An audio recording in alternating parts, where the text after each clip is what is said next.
Mais uma vez, estamos aqui reunidos debaixo do santo nome do Senhor, crendo que a graça do Senhor tem inundado este lugar. O Senhor tem nos dado uma oportunidade tão rica nesses dias de juntos refletirmos acerca da gloriosa obra do Seu Espírito. E que nós venhamos estar aos pés do Senhor uma vez mais, ouvir aquilo que Ele tem para nós. Permitir que o Espírito Santo venha guiar este momento da Sua palavra. Tornar o nosso coração uma boa terra, para que Ele possa derramar a semente da Sua palavra. Então, amados, eu convido todos vocês para que venhamos ter um só coração em torno da palavra do Senhor. Um coração disposto a receber aquilo que o Senhor tem para nos dar. Para mim é um grande privilégio estar vivendo esse momento da história da igreja aqui no Brasil. Porque temos percebido que nesses últimos meses, talvez podemos dizer, do mês de julho do ano passado para cá, alguns movimentos do Senhor. Teve um irmão que diz que Deus trabalha devagar porque tem pressa. A maneira como o Senhor tem trabalhado nesses últimos meses tem impressionado o nosso coração. Não somente o meu, mas de outros irmãos.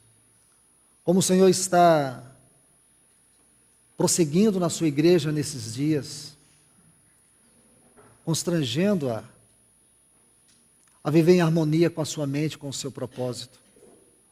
E como Ele tem despertado várias assembleias a estudar este assunto acerca da pessoa e da obra do seu Espírito. Desde Cuba, quando nós estivemos, todos os últimos encontros, o assunto tem sido este: a pessoa e obra do Espírito Santo. Os irmãos em Londrina, há pouco tempo, tiveram um encontro, o assunto foi esse: pessoa e obra do Espírito Santo. Lá em Curitiba também. Em Goiânia, no início deste mês, o assunto do encontro anual, o 15º encontro anual da igreja lá em Goiânia, os irmãos ali, pessoa e obra do Espírito Santo. E agora aqui em São Lourenço, com 30 comunidades representadas. Será que isto é mero acaso, coincidências? Ou é o Senhor movendo suas assembleias por todas as partes a se arrepender por ter ignorado por tanto tempo este glorioso assunto? Irmãos e irmãs, nós podemos ver 3 textos na palavra de Deus. Efésios 4:30, não entristeçais o Espírito. 1 Tessalonicenses 5:19, não apagueis o Espírito. Hebreus 10:29, não insultais o Espírito. 3 vezes, 3 advertências. Será que nós podemos ponderar o quanto nós, nesses últimos anos, temos o entristecido? Será que não temos percebido o quanto nós temos apagado, diluído, insultado, provocado Ele? O que sinto, irmãos, que a despeito de todo o privilégio, alegria e gozo, por tudo que o Senhor já tem nos falado, e pelo sentimento interior que tenho percebido em cada irmão, há também uma grande necessidade que venhamos arrepender diante do Senhor. Porque você olha nos escritos teológicos, o quanto já foi escrito acerca da cristologia, graças a Deus por isso. Mas será que você consegue catalogar quantos livros sérios, equilibrados, foram escritos acerca da pessoa e da obra do Espírito Santo? Eu pessoalmente, irmãos, conheço poucos. A sua grande maioria são tendenciosos, desprovido de um equilíbrio teológico, doutrinário. E por esse ponto, já é suficiente para nós imaginarmos o quanto necessitamos de entender com clareza este assunto e o quanto nós procuramos seguir na vida cristã, não sentindo necessidade dele. Porque é fácil organizar, é fácil planejar. Nós podemos viver de substitutos e nunca sentir a necessidade dele. Se você vê o cristianismo como ele tem se tornado, o que ele se tornou, você vê no início a igreja, ela estava totalmente voltada ao Senhor. No início da história da igreja, você vê a centralidade de Cristo na igreja. A igreja tinha ele como seu foco, como seu tudo, sua preeminência. É isso que nós vemos naqueles primeiros irmãos. Mas depois a igreja, ela migrou-se para Roma, e ali ela se tornou uma instituição. Depois foi para a Grécia, aí ali ela se tornou filosofia. Depois ela foi para a Europa, se tornou uma cultura. Depois foi para a América, se tornou um negócio. E hoje, irmãos, de certa forma, nós sofremos, de maneira geral, a influência dessas coisas, seja de instituição, filosofia, cultura, negócio. O Senhor nos tirou disso há muito tempo, irmãos. Graças a Deus por isso.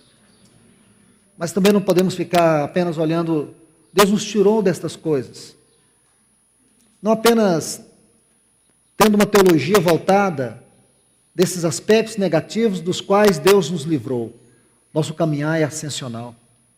Nosso viver é ascensional. Só tem uma pessoa que pode nos ajudar. É o Espírito Santo. Ele está aqui para fazer uma obra tão santa, tão grande, tão poderosa, como foi a obra do Calvário. Irmãos, o Senhor nos dá na sua palavra um exemplo tão glorioso, o que é andar com o Senhor, aprender do Senhor e não poder viver isso na prática. Antes de entrar no assunto de hoje, eu preciso colocar isso para vocês, porque isso inquieta meu coração. Então, irmãos, quando você abre a sua Bíblia no Evangelho de João, capítulo 20, a partir do versículo 19, diz assim: trancadas as portas, onde estavam os discípulos com medo dos judeus.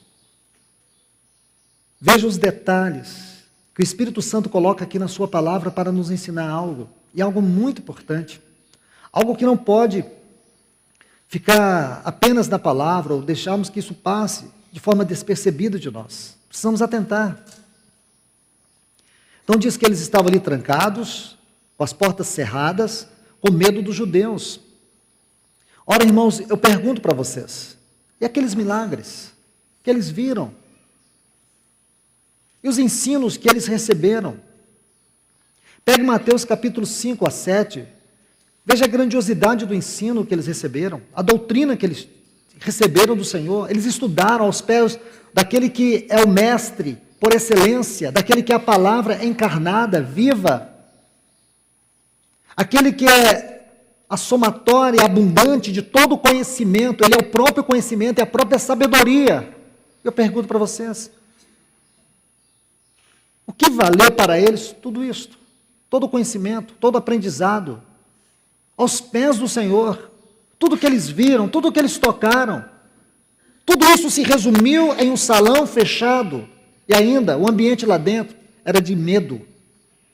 Eles estavam com medo dos judeus. Está aí no capítulo 20, a partir do versículo 19 do Evangelho de João. Aqueles discípulos que andaram com o Senhor durante 3 anos e 6 meses não eram incapazes de expressá-lo com vida, com poder, a despeito do que eles receberam, a despeito de tudo que eles aprenderam, a despeito de tudo que eles viram, a despeito de tudo que eles tocaram. Eles estavam agora imóveis, parados, dentro de um salão. Isso porque estavam com medo. Mas, irmãos, quando você chega em Atos 2, aquelas portas se abrem. O Espírito Santo vem habitá-los. Pedro levanta com intrepidez junto com os 11. Irmãos, e Pedro começa a pregar, ministrar, falar. Aí tem um detalhe que Lucas coloca que chama a minha atenção. Diz assim que aquelas multidões, quando ouviam Pedro, sentiram que os seus corações estavam sendo perfurados pela palavra de Pedro. Compungiu-se-lhes o coração. Esta palavra no original é transpassados. Eles foram transpassados pela palavra. Agora acabou o medo. Olhe para o capítulo 4, aí de Atos, quando eles pregaram, quando eles curaram aquele paralítico, depois diante daquelas autoridades, expuseram a palavra, aquelas autoridades ficaram atônitas. E ali tem alguns detalhes. Primeiro, eles viram que eles eram iletrados. O termo ali no original é analfa de pai e beta de mãe. Aí eles olharam e viram que aqueles homens iletrados tinham tanta ousadia. Esta é a primeira palavra que você tem que notar aqui no capítulo 4 de Atos. Ousadia. E depois, viram que eles haviam estado com Jesus.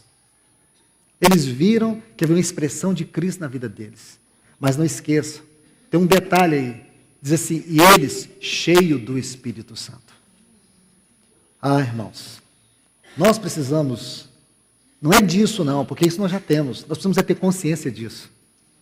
Porque isso você já tem. Isso nós temos.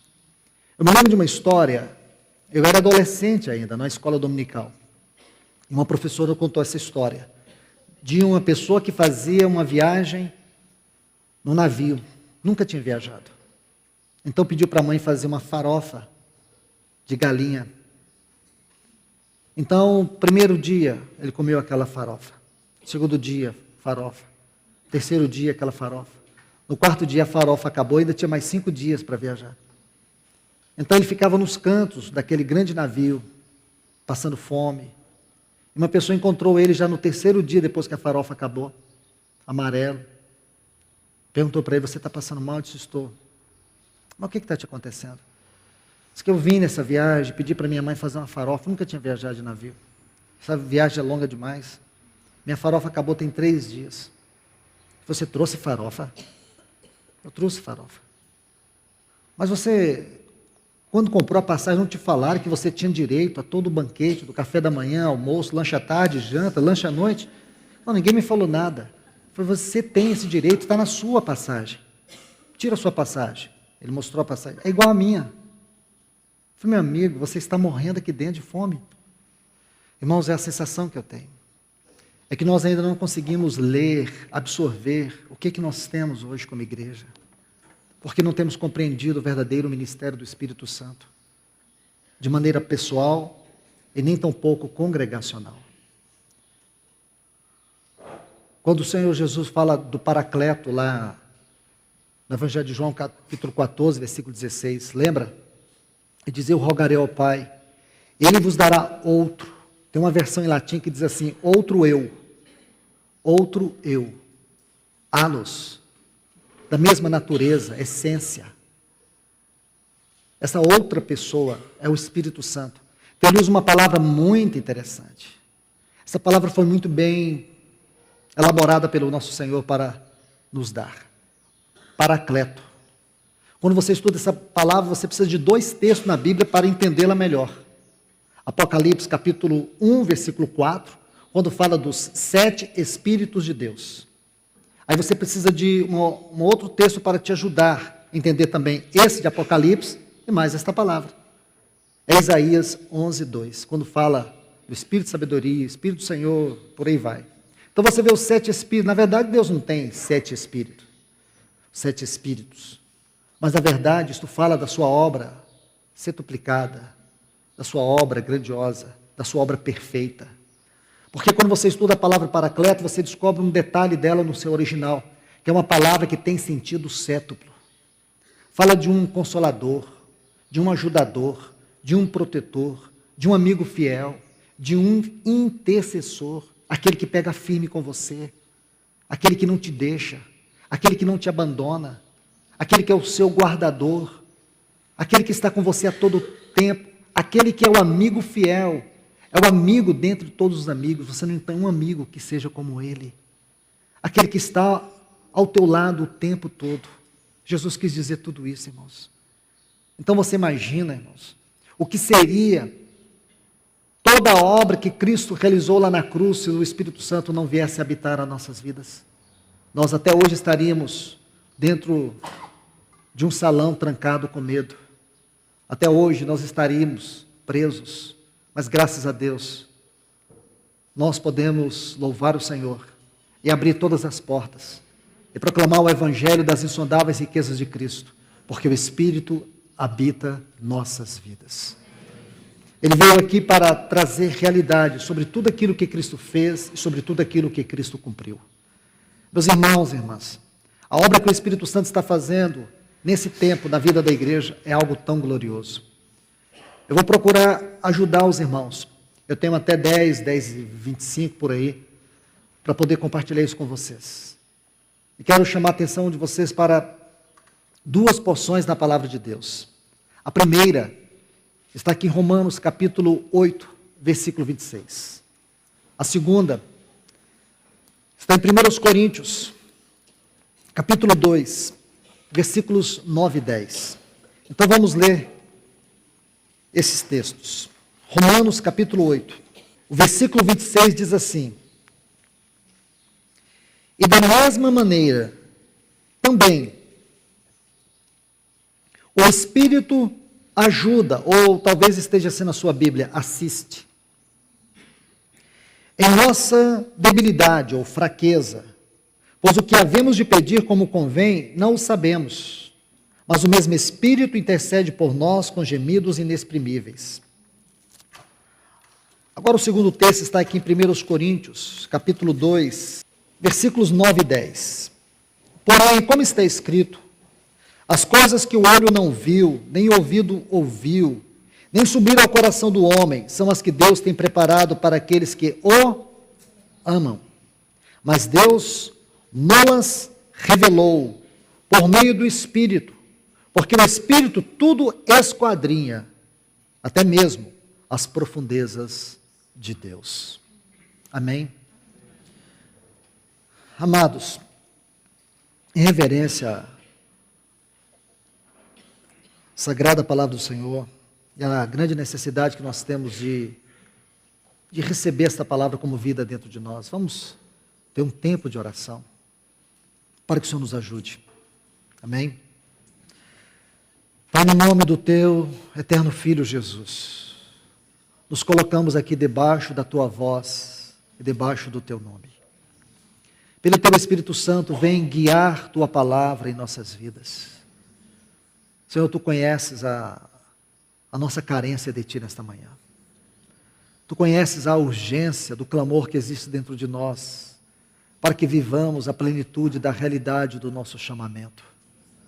Ajuda-nos desta manhã, Senhor. Opera milagres em nossas vidas. Senhor, que nós venhamos sair desta reunião tendo absoluta consciência, assim como Jacó teve naquele vale de Jaboque, que o Senhor tocou a articulação da nossa coxa. O Senhor tocou aquelas áreas mais duras do nosso ser, aquelas áreas que não se quebrantam, que não se rendem, aquelas áreas que nós temos dificuldade, Senhor, de confessar a Ti, de render a Ti, de entregar a Ti. Nós queremos sair deste lugar nesta manhã, como Jacó saiu de Jaboque, Senhor. Nós queremos sair daqui vencidos pelo Senhor. Dizer que o Senhor prevaleceu sobre nós. Senhor, este é o nosso clamor nesta manhã. Prevalece sobre nós. Por amor a Ti mesmo. Por amor ao Teu nome. No nome do Teu Filho Jesus. Amém. Meus amados, irmãos e irmãs, vamos entender primeiro este versículo 26, aqui de Romanos capítulo 8. Nós vamos observar o princípio da hermenêutica, para que nós não venhamos incorrer em nenhum erro doutrinário acerca deste texto. Então, isso significa que nós precisamos observar todo o contexto que lança luz para nós compreendermos a revelação deste texto. Porque ele inicia assim, e da mesma maneira. Mas que maneira? Aí tem um outro vocábulo que é muito interessante, também. Em português você não vai perceber tanto. Mas você observar essa expressãozinha também, ela é uma partícula primária aditiva, cumulativa, que ela significa que tudo que está neste versículo 26 é simplesmente o acúmulo de tudo que ele havia falado antes. Esta é uma regra que nós encontramos aqui do original. Então, uma palavrinha como esta, ela é lida centenas de vezes por nós, e nós não vemos a necessidade de observar os detalhes anteriores. Então, para isso, você tem que compreender que este capítulo 8 da Epístola aos Romanos, ele é dividido em várias seções. E a seção que enquadra este versículo 26, começa aqui, do versículo 18, quando Paulo diz: porque considero que as aflições do tempo presente não podem ser comparadas com a glória, olha essa frase, a glória que há de ser revelada em nós. Então nós vamos tomar este texto como ponto de partida para interpretar este versículo 26. Ele está falando de uma glória que há de se revelar em nós. Se você toma esta frase e você tem uma visão muito ampla, a conclusão que você chega é que essa glória que há de ser revelada em nós tem a ver com aquela glória que desfrutaremos dentro da eternidade com o nosso Senhor. Mas, irmãos e irmãs, preste atenção nos textos que seguem, porque essa glória tem que estar relacionada com tudo que Paulo vai nos dizer aqui. Olha o versículo 19, vê se ele consegue abrir esta frase melhor para você. Ele diz assim: pois a ardente expectativa da criação aguarda a manifestação dos filhos de Deus. Essa frase, ardente expectativa, é apenas um vocábulo do texto original. A tradução desse texto significa o seguinte: uma pessoa está numa rodoviária, num aeroporto, em algum lugar, esperando alguém chegar. Alguém que ela espera com muita ansiedade. Alguém que ela ama, mas que ela não vê há muito tempo. Então, ela está aguardando aquela pessoa. Tem um termo, me permita, irmãos, apenas usar só para vocês perceberem. Tem um dos vocábulos que compõe essa palavra, uma palavra longa, é apokaradoken. Então, essa palavra, apo, levantar a cabeça, ficar assim olhando por cima para ver se no meio daquela multidão, aquela pessoa que ela aguarda com muita ansiedade está chegando. Por que Paulo coloca isso, irmãos? Será que o Espírito Santo inspirou Paulo aleatoriamente? Não, essas palavras foram cuidadosamente buscadas pelo Espírito Santo e colocadas na mente de Paulo. Porque ele usa aqui uma figura de linguagem.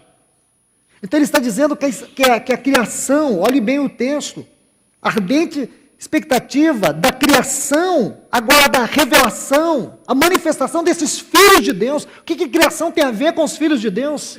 Aí Paulo vai dizer, nos versículos seguintes, ele vai dizer porque a criação ela ficou sujeita à vaidade. A palavra vaidade aqui é nula, sem sentido. Porque quando você estuda Gênesis, você descobre que Deus criou o homem. Ele criou primeiro todas as coisas, a criação, depois ele cria o homem. Ele concede ao homem a autoridade para expressar o governo de Deus sobre a criação, a autoridade sobre o mar, sobre os peixes do mar, as aves do céu, os répteis na terra. O homem era uma expressão do governo de Deus, mas sabemos que em Gênesis 3, este homem caiu, e por conta desta queda, a criação ficou sujeita à vaidade. Veja que Paulo diz assim, no versículo 20, por conta a criação ficou sujeita à vaidade, mas não por sua própria vontade, mas por causa daquele que a sujeitou. Olha o versículo 17 de Gênesis 3, quando Deus diz para Adão, maldita será a terra por tua causa. Então foi ele que sujeitou toda a criação a esse cativeiro de corrupção, de nulidade. Então Deus vai restaurar essa criação. Mas qual o propósito disso? Restaurar para quê? Qual o propósito de Deus em restaurar a criação? Porque um dia Deus vai restaurar todas as coisas. Agora, observe que aqui nós vamos precisar de dois textos para nos ajudar a ver isso, essa questão da restauração. Atos 3, 21, quando Pedro está pregando, ele está compartilhando aquela gloriosa palavra, e perto da sua conclusão, ele faz uma referência ao nosso Senhor no versículo 21. Ele diz que os céus o detenha até o tempo da restauração de todas as coisas. Observe isto. Então, o que significa que um dia Deus vai restaurar todas as coisas.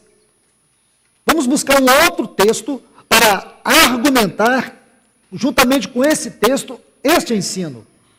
Efésios 1:10. Paulo diz assim: de fazer convergir nele, isto é, em Cristo, todas as coisas, tanto as dos céus como as da terra. Então vamos tomar a palavra-chave desse texto, convergir. A tradução desta palavra significa reunir novamente, trazer tudo de novo, restaurar tudo de novo e colocar aos pés do cabeça exaltado. Então um dia Deus vai restaurar todas as coisas. Um dia Ele vai trazer todas as coisas e vai colocar todas as coisas debaixo dos pés do cabeça exaltado, que é Cristo Jesus. Agora, como que Deus vai fazer isso? Olha a linguagem figurada que Paulo usa aqui no capítulo 8 da Epístola aos Romanos. Ele diz que a criação está gemendo, para que esses filhos maduros, que a palavra aqui filhos é ruiós, os filhos maduros, eles sejam revelados.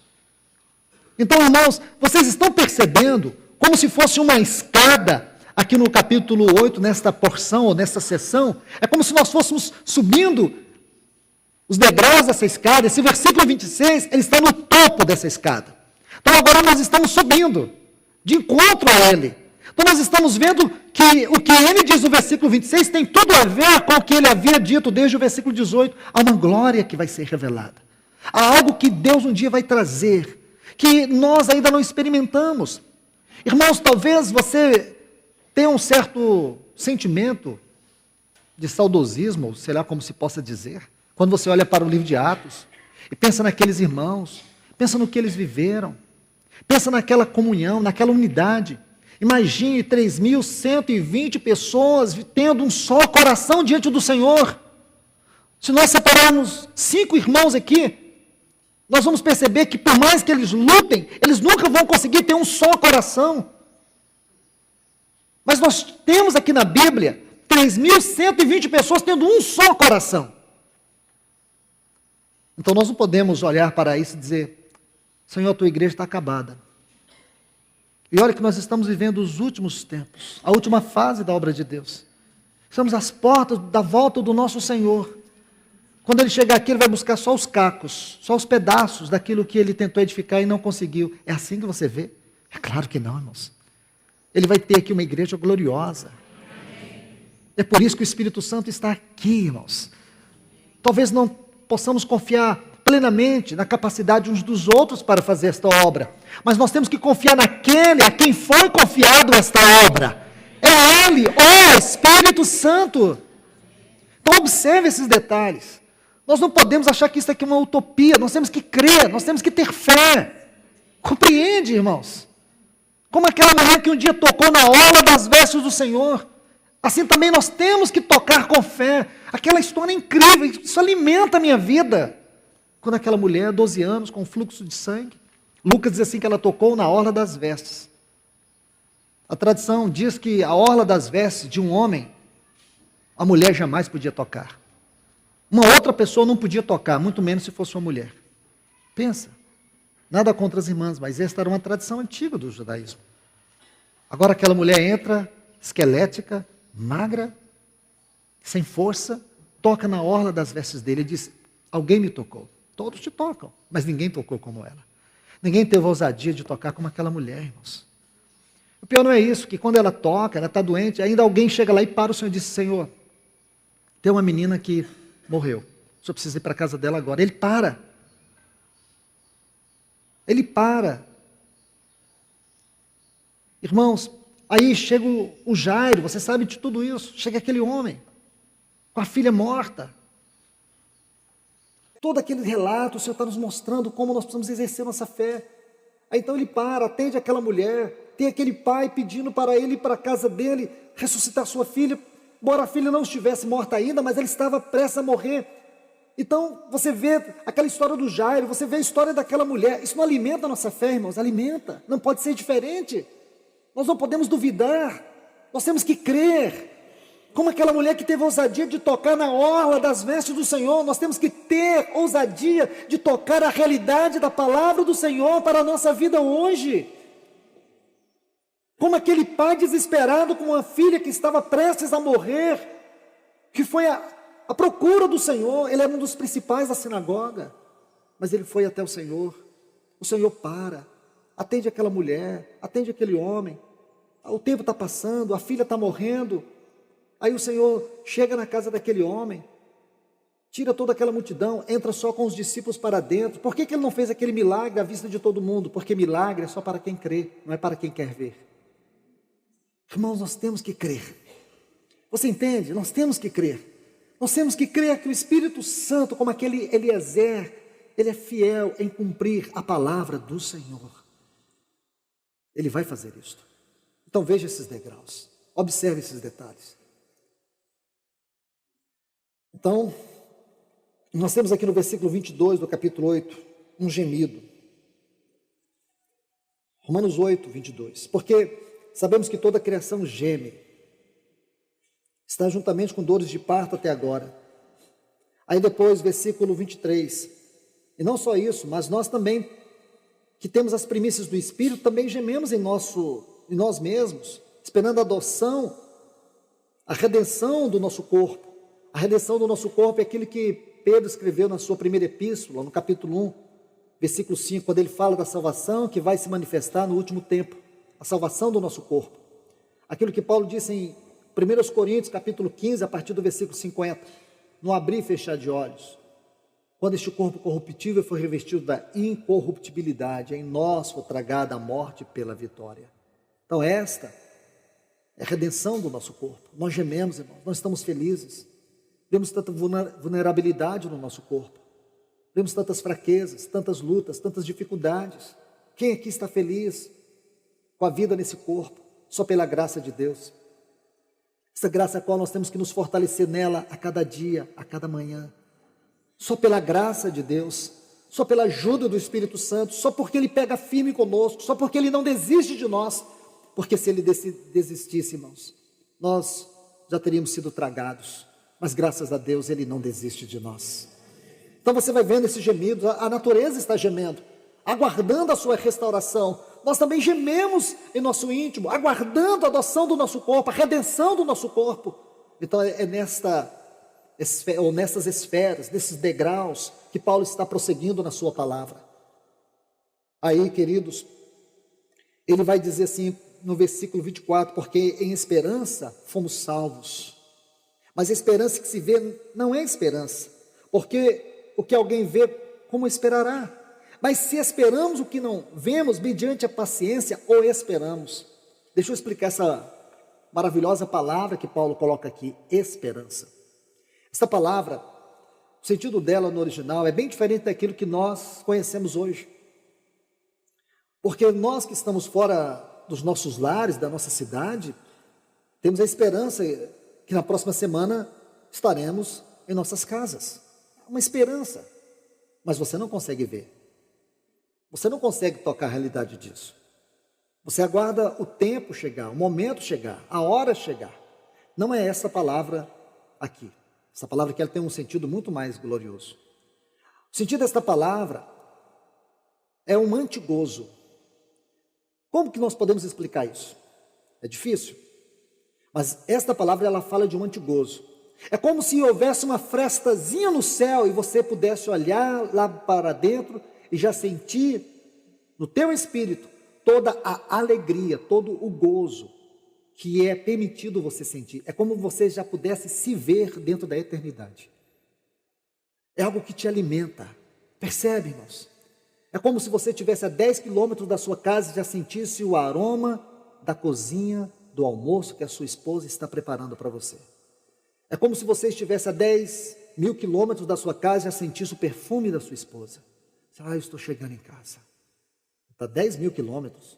Irmãos, é difícil traduzir essa palavra. Mas a maneira mais simples é que ela significa um antigozo. Paulo usa uma expressão em Efésios, capítulo 2, 6, ele diz que nós estamos assentados com Cristo nos lugares celestiais. Como assentados? Então, a tradução dessa frase significa privilégios, é uma posição onde os privilégios da glória já podem ser experimentados por aqueles que estão em Cristo Jesus. Estão entendendo, irmãos? Então, essa palavra esperança, é como se, quanto mais você mexe nela, mais ela vai se abrindo, mais ela vai se esparramando, porque ela é muito rica. Não é simplesmente, eu espero que vai acontecer. Não, é como se aquilo que você espera acontecer, já tivesse uma reação interior, agora, dentro de você.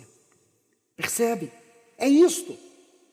Agora, ele chega no versículo 26, e aqui, irmãos, mesmo que de maneira ainda superficial, porque carecia de mais análise, mas já podemos tocar esse versículo 26, porque ler esse versículo 26 sem essa compreensão contextual, nós vamos simplesmente tratar o versículo de maneira qualquer, nós vamos diluir a sua essência.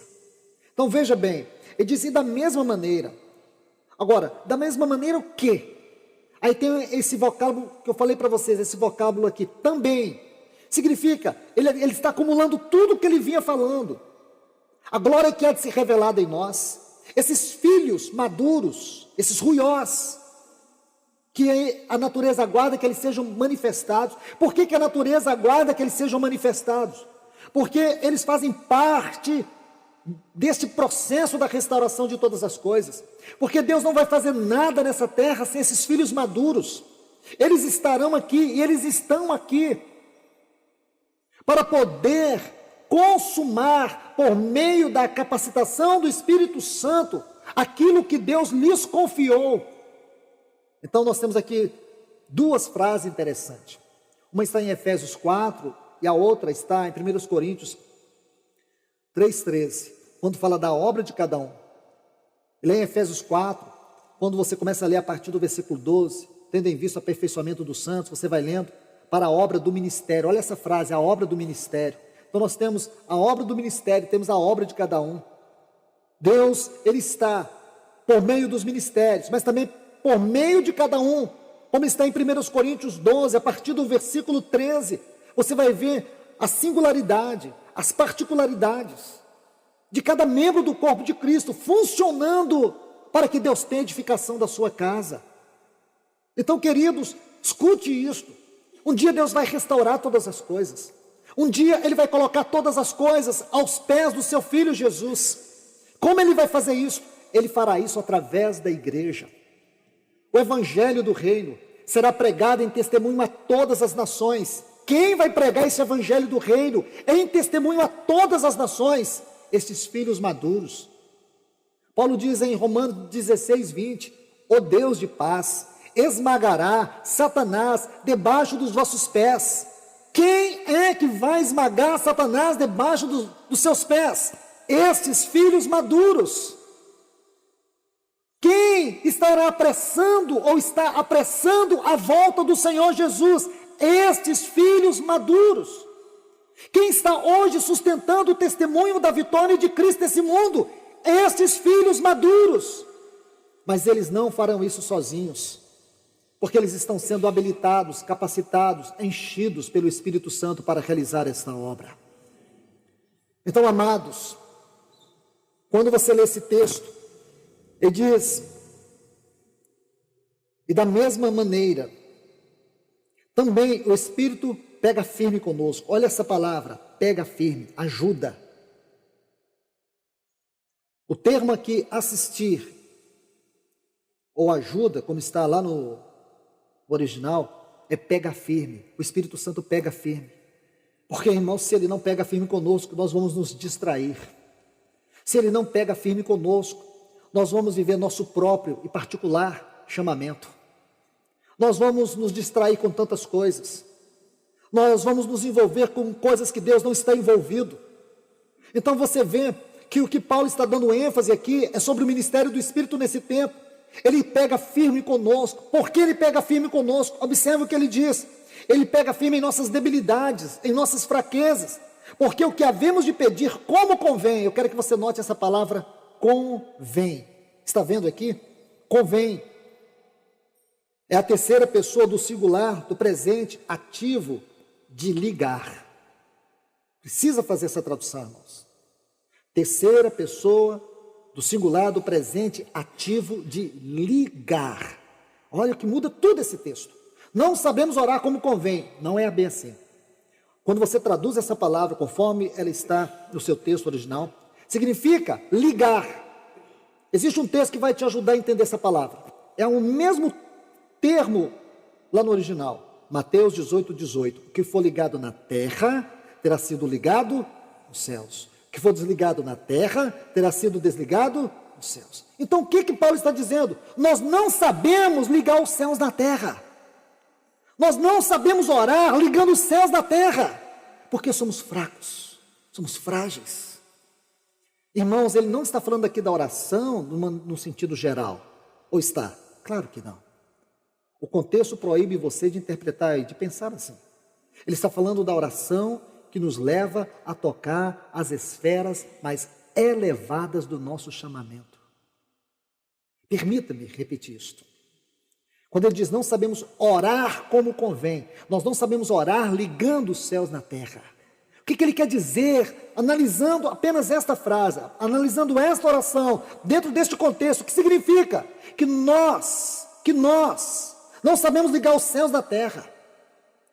O que significa, mais ainda, é que esta oração aqui, que ele está falando de ligar os céus da terra, é a oração que nos leva a tocar as esferas mais elevadas do nosso chamamento. Porque, irmãos, nós pensamos em ganhar almas. Amém. Graças a Deus temos que ganhar almas. Temos que pregar o evangelho, a tempo fora de tempo. Pensamos sempre nessas coisas, em fazer a obra de Deus aqui, em ir para um lugar e para o outro. Pensamos em comunhão. Todas essas coisas são preciosas e indispensáveis para a realidade da vida do corpo de Cristo. Mas Paulo está tocando coisas mais altas. Paulo está dizendo que o Espírito Santo, ele conhece nossas fraquezas. Ele sabe que nós somos incapazes de enxergar a grandeza do nosso chamamento. Que o nosso chamamento ultrapassa a questão apenas deste mundo. Mas tem também uma questão cósmica, uma questão muito mais elevada. Esse mundo está numa perfeita desordem. Ele está em decadência. Isaías descreveu essa terra que ela caminha como um bêbado. Então você pensa que isso tem a ver conosco. Quando Deus tiver esses filhos maduros, quando Deus tiver esses filhos com um só coração, quando esses filhos conseguirem tocar os céus da terra, quando esses filhos compreenderem sua real vocação, quando esses filhos compreenderem que eles têm um chamamento muito elevado, que eles precisam compreender a grandeza do eterno e sagrado propósito de Deus, que nós estamos aqui, irmãos, para viver o eterno e sagrado propósito de Deus, que o nosso tempo hoje é o tempo mais importante da história. Irmãos, leia Hebreus capítulo 11. Quando você lê aquele capítulo, o que você vai ver ali? A galeria dos heróis da fé. Mas veja como o autor dessa epístola conclui. Versículos 39 e 40. Olha o que ele diz: por haver Deus provido coisa superior ao nosso respeito. Esse nosso aí é quem? Quando os irmãos no primeiro século, segundo, terceiro, quarto, quinto século, aliás, quando eles ouviram, e depois quando eles leram essas palavras, eles pensaram que eram eles. Quando os irmãos da Reforma puderam ler isso também, deviam ter pensado, somos nós. Mas hoje nós podemos olhar para esse texto e dizer, Senhor, pelas profecias e por tudo que nos cerca, somos nós. Por haver Deus provido coisa superior ao nosso respeito, para que eles quem? Aquela galeria dos heróis da fé, não fossem aperfeiçoados. Aqui é uma infeliz tradução. O sentido aqui não é de perfeição, mas de término, de conclusão. Nós estamos aqui para consumar aquilo que Deus começou desde os patriarcas, os profetas, os apóstolos, os pais da igreja e assim sucessivamente. Nós estamos aqui para consumar a história do propósito de Deus no tempo, irmãos. Não é coisa pequena, não. E alguém aqui está apto para isso? Alguém aqui tem uma credencial que o habilita para isso? Ninguém, nós somos frágeis. Nós somos incapazes, mas graças a Deus, irmãos, Deus nos deu o seu Espírito Santo, e Ele está aqui para nos levar a tocar as esferas mais elevadas do nosso chamamento. Nosso chamamento é celestial, nosso chamamento não é terreno. Você precisa compreender a grandeza do poder de Deus dentro de você. Não é uma coisa pequena, irmãos, não é uma coisa tão simples assim, não é. Você não pode achar que é, você não pode fazer vista grossa para isso. Quantas vezes nós estamos envolvidos com quinquilharias, quantas vezes nós somos distraídos por coisas que não glorificam o Senhor, quantas vezes nós permitimos que a nossa carne religiosa venha governar os nossos sentidos, nossa visão. Quantas coisas podem roubar o lugar da pessoa do Espírito Santo em nossa vida. Aí você descobre que Paulo coloca algo tão glorioso aqui, algo tão profundo, que nós temos um chamamento de glória, que estamos aqui para ser esses filhos maduros, esses filhos responsáveis, esses filhos que precisam viver de acordo com o chamamento celestial, esses filhos mesmos frágeis, mas eles são habitados pelo Espírito Santo, que não desiste deles, que pega firme com eles, que os ajuda em suas fraquezas e incapacidades, para que eles possam orar ligando os céus na terra, para que eles possam corresponder ao chamamento celestial. Oh, irmãos, isso é grandioso demais, isso é grandioso demais, porque quando eu olho esses textos dentro da realidade contextual na qual vivemos, eu fico pensando que Deus precisa mesmo restaurar todas as coisas. Um dia Ele vai colocar um ponto final em tudo isto. Um dia, irmãos, uma geração nessa terra, uma geração que está sendo habitada de maneira gloriosa pelo Espírito Santo, uma geração que tem sido ganha pela sua palavra, uma geração que os seus olhos estão sendo descortinados. Essa geração, ela vai compreender o seu verdadeiro chamado, ela vai ver que Deus vai colocar um ponto final em tudo isto. Uma geração que vai vencer o pecado, uma geração que vai vencer o diabo, uma geração que vai vencer o mundo, uma geração que não vai passar pela morte, porque a morte vai ser vencida nela, vai ser tragada pela vitória na volta do nosso Senhor Jesus. Então, irmãos, pense, se nós temos consciência do tempo, temos consciência das profecias, alguns estudiosos dizem que faltam menos de 20 profecias para se cumprir, para fechar, para terminar todo o cânon profético, faltam menos de 20. Então nós temos que ter consciência que nós estamos dentro deste contexto. Então, se estamos, irmãos, que o Senhor desperte a nossa vocação, que o Senhor desperte o nosso chamamento, que o Espírito Santo nos ajude a tocar o nosso chamamento, porque você não é inútil, você não é inútil, minha irmã, você não é inútil, meu irmão, você não é, você só está acomodado, você está perdido na sua vocação e na sua visão, porque você não sabe o que fazer, você não sabe por onde começar, mas Ele sabe o caminho, Ele sabe, é Ele que sabe. Você pode estar perdido aí no teu casamento, você, minha irmã, também, pode estar perdida dentro do seu relacionamento conjugal, mas quem sabe é ali que o Senhor vai despertar a tua vocação, é ali que o Senhor vai despertar o seu verdadeiro chamado, em você, dentro de você, pelo Espírito Santo, e você vai ver o que é ganhar o esposo sem palavras, com vida. Percebe, irmãos? Percebe? O mundo vai começar a ler Cristo em nós, o mundo vai ver Cristo em nós. Irmãos, esse é um tempo, eu posso dizer para vocês que o sentimento que tenho, que esse é o tempo da grande colheita de Deus, tanto na sua igreja, como através dela. Este é o tempo, e nós não podemos perder isso de vista, nós não podemos perder. O Senhor tem que nos livrar, nos libertar desse comodismo, nos libertar deste evangelho de intelecto, apenas de conhecimento. Nós temos que nos libertar dessas conferências, onde nós só vamos para buscar conhecimento e não a vida da palavra. Nós precisamos nos livrar desse tipo de evangelho que fica apenas na nossa mente, que fica apenas nas nossas estantes. Nós precisamos nos livrar disso e buscar o evangelho que as pessoas começam a ler Cristo em nós. ler Cristo na nossa vida, porque um dia Deus vai ter esses filhos maduros. Olha o livro de Apocalipse, veja nesse livro, como o Senhor vai consumar todas as coisas. Veja se essa não é a grande mensagem, esses filhos maduros ali. Desde o capítulo 3 até o capítulo 21, o enfoque é dado a esses filhos maduros. A consumação de todas as coisas, a consumação máxima do propósito de Deus. Veja tudo isso. Você vê no capítulo 2 e 3, aqueles vencedores. Quem são esses? Esses filhos maduros. Você vê na Nova Jerusalém, o que significa a Nova Jerusalém? A consumação máxima da obra de Deus. E como Deus vai consumar de maneira plena esta obra? Por meio desses filhos maduros, através de você, meu irmão, através de você, minha irmã. Será que você está contente? Como Paulo diz aqui, estamos gemendo no nosso íntimo, aguardando a adoção do nosso corpo. Será que alguém está feliz com a vida que tem, com a vida que leva? Com a medida que você tem recebido do Senhor? Não, irmãos. Nós não podemos estar satisfeitos, porque existe algo melhor do que Cristo, mais de Cristo. Cada dia você quer mais dele. Você não se satisfaz com uma porção dele, você quer mais dele. Porque quanto mais você se alimenta de Cristo, mais a sua fome aumenta dele.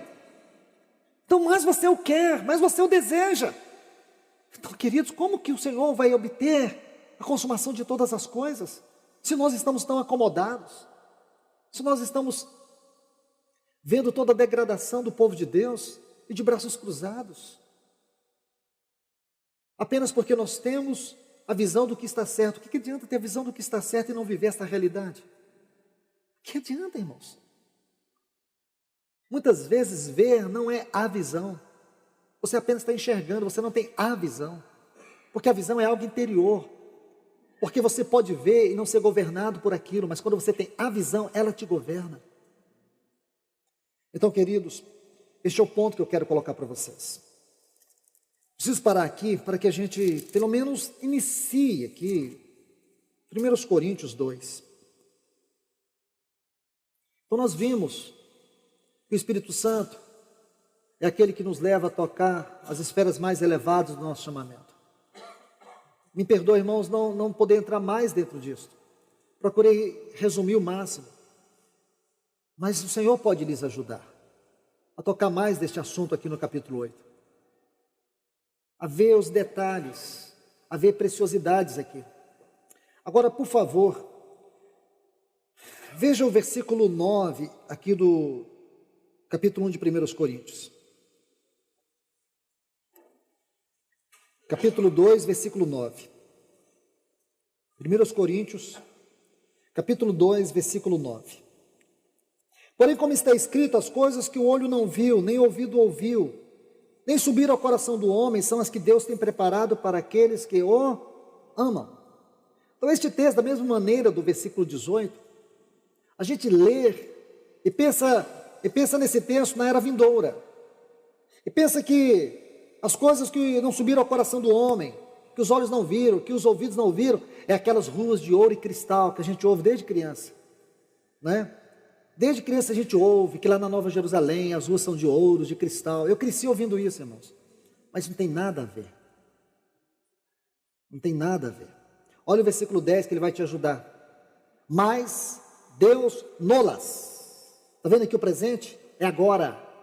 Mas Deus nolas revelou por meio do Espírito. Porque o Espírito esquadrinha até mesmo as profundezas de Deus. Então, nós não somos capazes de ver as profundezas de Deus. Todas as grandezas das profundezas de Deus, nós somos incapazes de tocar. Nós somos incapazes de ouvir por nós mesmos. Nós somos incapazes de conceber no nosso coração essas profundezas de Deus. O que ele quer dizer? Ele quer dizer que essas coisas que os olhos não viram, os ouvidos não ouviram, e jamais passou no coração do homem, são as coisas que consistem as profundezas de Deus. Mas olha o versículo 10, irmãos. Olha esse versículo com todo o cuidado que você puder olhar. Mas Deus nolas revelou pelo seu Espírito. Porque o Espírito conhece até mesmo as profundezas de Deus. Tudo que o Espírito Santo conhece dessas profundezas, ele não conhece para si. Ele conhece no sentido de revelar a nós. Irmão, será que nós temos consciência do que significa essas profundezas de Deus? Será que teve uma geração que pôde tocar isso de maneira mais íntima e graciosa, como eu e você podemos tocar neste tempo? Será? Permita-me ilustrar isto aqui em Efésios capítulo 3. Porque aqui nós vamos ver, posso dizer assim, de maneira mais prática isto. Aqui Paulo vai falar de uma das realidades destas profundezas de Deus. Ele vai falar das insondáveis riquezas de Cristo, como se fosse um outro extremo das profundezas de Deus. Porque quando você medita, a sensação que eu tenho, à medida que você medita nessas profundezas de Deus, você vai chegar em algo muito mais profundo ainda, as insondáveis riquezas de Cristo. Significa que dentro das profundezas de Deus, você tem as insondáveis riquezas de Cristo. Imagine, irmãos, toda a eternidade vai ser isso. Passaremos pela eternidade, meditando, tocando, desfrutando dessas profundezas. Mas existe algo dessas profundezas que Deus já nos deu, já nos revelou pelo seu Espírito. Então você começa a perguntar, Senhor, o que significa isso?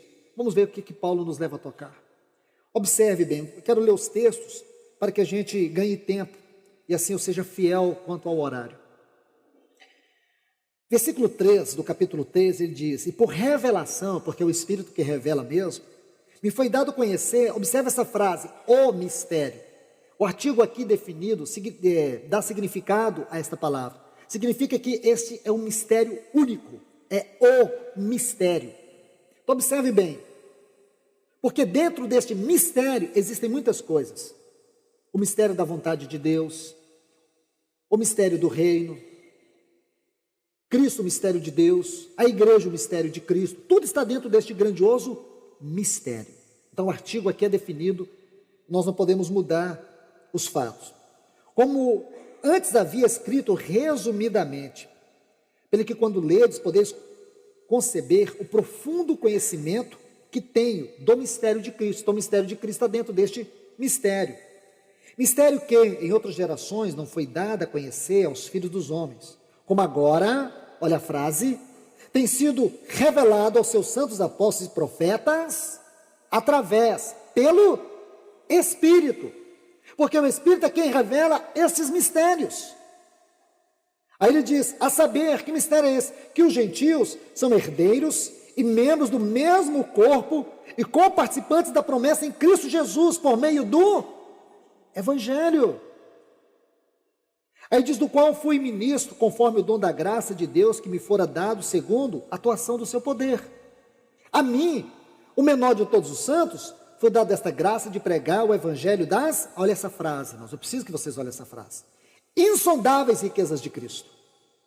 Depois, e demonstrar a todos qual seja a dispensação do mistério, esta é outra frase, a dispensação do mistério, que desde os séculos esteve oculta em Deus, o qual criou todas as coisas, para que, essa outra frase, a multiforme sabedoria de Deus, seja agora dada a conhecer por meio da igreja aos principados e potestades nos lugares celestiais.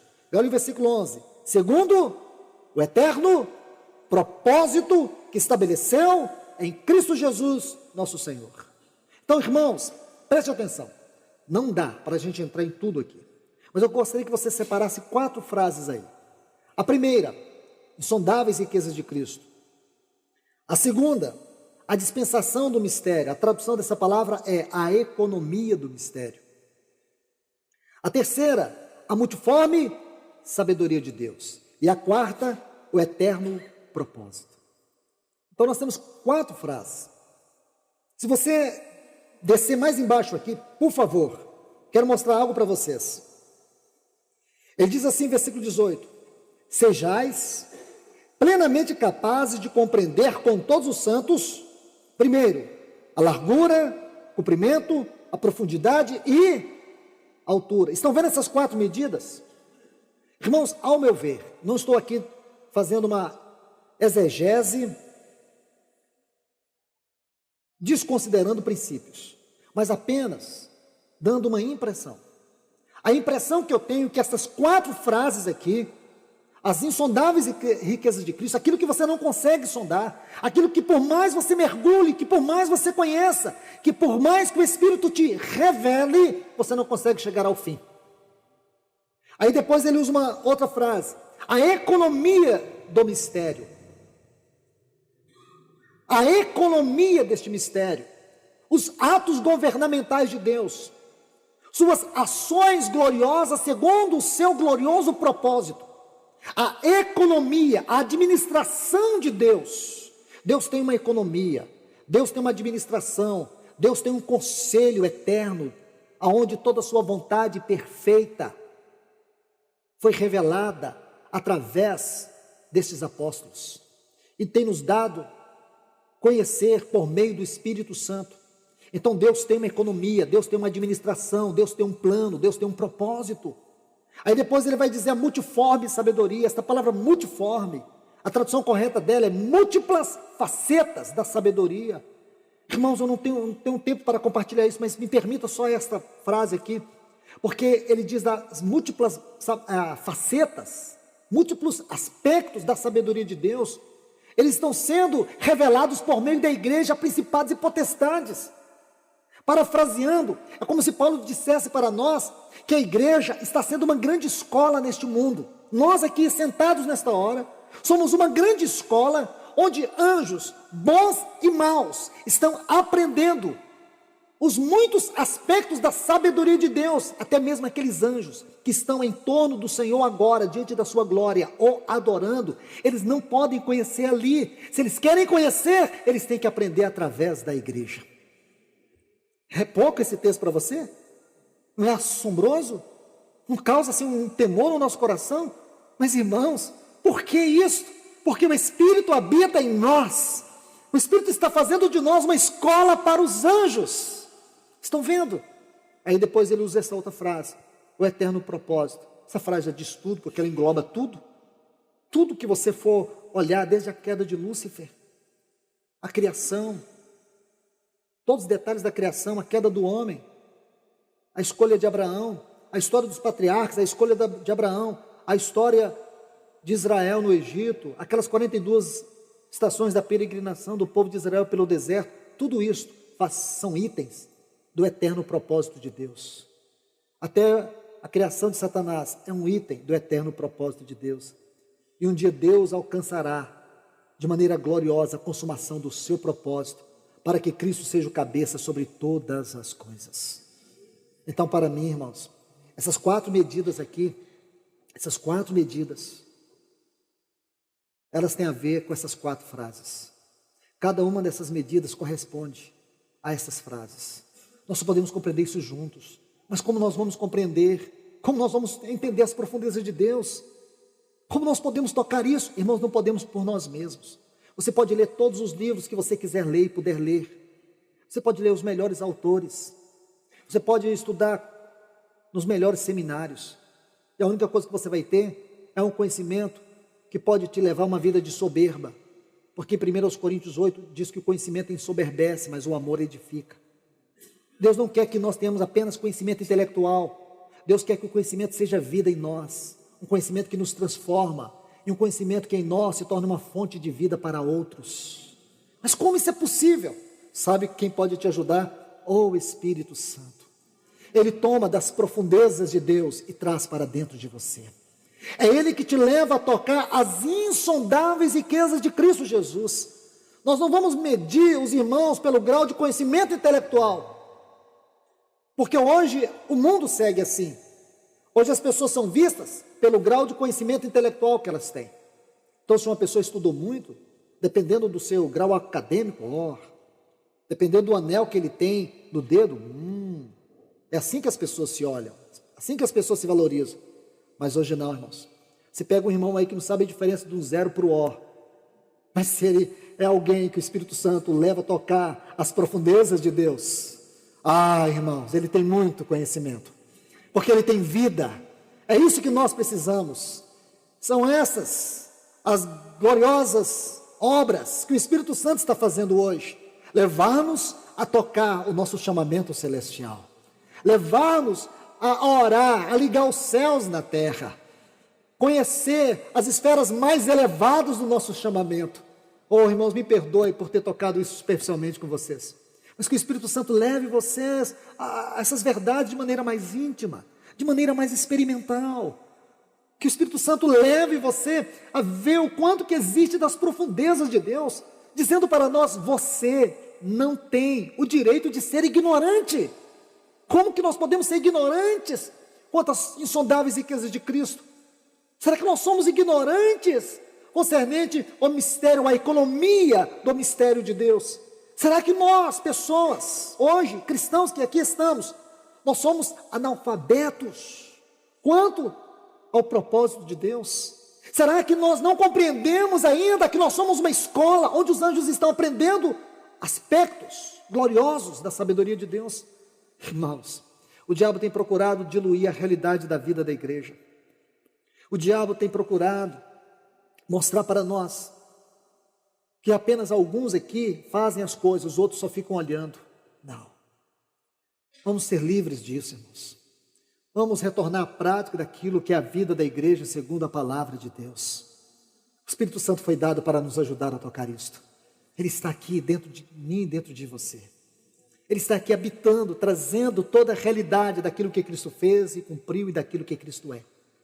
Tudo que Ele fez, cumpriu e é, o Espírito Santo está tornando realidade para nós. Ele substantifica todas as verdades gloriosas da vitória do Calvário. Que o Senhor nos ajude, irmãos. Que seja um tempo que nós possamos orar sobre isso. Levar isso aos pés do Senhor. Irmãos, vamos todos nós levar isso aos pés do Senhor, pedir ajuda dEle. Porque só Ele pode nos ajudar. Porque a sensação que eu tenho é que nós temos ido longe demais na nossa vida de absoluta independência do Espírito Santo. Essa é a sensação que eu tenho. Precisamos voltar, irmãos. Voltar e dar a Ele o lugar de total preeminência. Que Ele volte e tenha o seu lugar de primazia entre nós. Só Ele pode nos levar a tocar todas essas verdades. Somente Ele. A Ele seja toda a glória. Deus vos abençoe, irmãos. Vamos orar.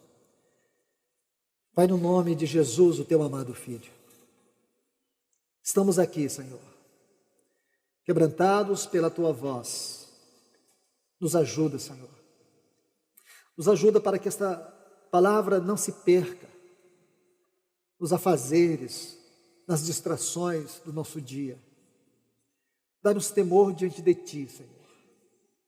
Estamos aqui, Senhor, reunidos em torno do teu Filho, pela tua infinita misericórdia, na ajuda do teu Espírito Santo, ouvindo tua voz, Senhor. Desperta o nosso chamamento, Senhor, nosso verdadeiro chamamento celestial. Abre os nossos olhos para que nós tenhamos discernimento do tempo em que estamos vivendo. Abre os nossos olhos para que possamos ver toda a nossa realidade contextual, para sabermos, Senhor, a que horas estamos da noite, para que não venhamos andar a ermo, para que não venhamos viver nossa própria vida independente de Ti, movidos por uma carne religiosa. Nos liberta disso, Senhor. Senhor, nós precisamos ter uma visão concreta do nosso verdadeiro chamamento. Mesmo que Paulo, numa linguagem figurada, nos mostra o desespero, a agonia da criação, nós sabemos que um dia o Senhor vai restaurar todas as coisas. Um dia o Senhor vai colocar todas as coisas aos pés do teu Filho, mas o Senhor não fará isso a parte da tua igreja. Senhor, levanta esses filhos maduros, levante esses filhos maduros nesse tempo, para que eles descubram o seu verdadeiro chamamento celestial, para que eles compreendam a glória desse chamamento celestial. Pai, ajuda-nos, nos livra da ignorância, Senhor, nos livra de um evangelho de intelecto, nos livra, Senhor, que nós possamos viver o evangelho que é vida, que é realidade, o evangelho que nos toca, o evangelho que nos move, o evangelho que nos transforma, o evangelho que muda toda a estrutura do nosso ser, o evangelho que nos torna uma mensagem viva neste mundo. Senhor, porque nós temos que compreender que somos a proposta do Senhor para esse mundo perdido. Estamos aqui, Senhor, para ser o sal dessa terra. Senhor, nos ajude nesta manhã. Por amor ao teu nome, nos ajude. Em nome do teu amado Filho Jesus. Amém.